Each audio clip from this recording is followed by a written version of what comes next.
सुनो कहानी बढ़ाओ ज्ञान जीवन में आए हर पल। जगत बाबू एक 60 वर्षीय जागरूक आदमी हैं। उनको 3 किलोमीटर की यात्रा रोज ई रिक्शा से करना पड़ता था।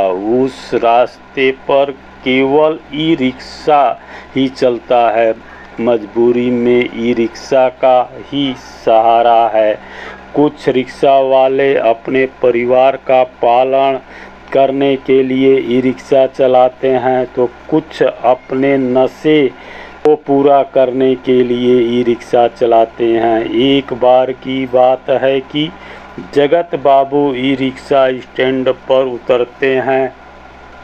तभी एक लड़का आवाज़ देता है, दादा चलना है, एक सवारी कम है, बैठो अभी चलेंगे।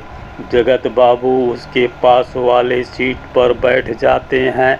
ई रिक्शा चल देता है। कुछ दूर चलने के बाद एक भारी वाहन से लड़ते लड़ते ई रिक्शा बचता है।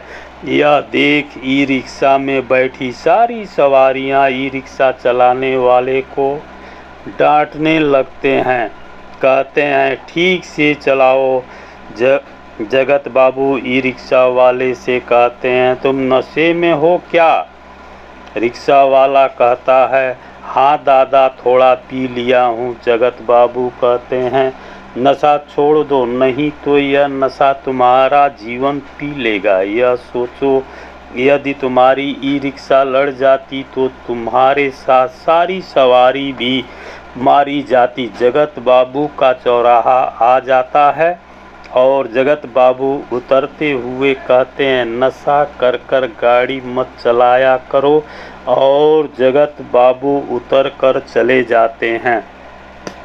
दूसरे दिन जगत बाबू फिर स्टैंड पर उतर कर ई रिक्शा में बैठ जाते हैं और ई रिक्शा वाले से कहते हैं, आज बहुत कम ई रिक्शा नज़र आ रही है। ई रिक्शा वाला कहता है, कल रात में एक ई रिक्शा वाला ट्रक से लड़ गया और उसकी मौत हो गई।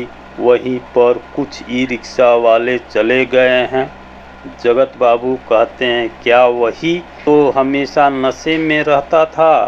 करीब 25 साल की उसकी उम्र होगी। ई रिक्शा वाला कहता है, हाँ दादा, जिसमें कल आप गए थे वही मर गया। उसका एक छोटा बच्चा है। यह सुनकर जगत बाबू दुखी हो जाते हैं। कहते हैं, नशा ने एक नन्हे बच्चे को अनाथ कर दिया। धन्यवाद मित्रों, इस कहानी को इतना शेयर करो कि नशे के लत के कारण कोई बच्चा अनाथ न हो। जय हिंद, जय भारत।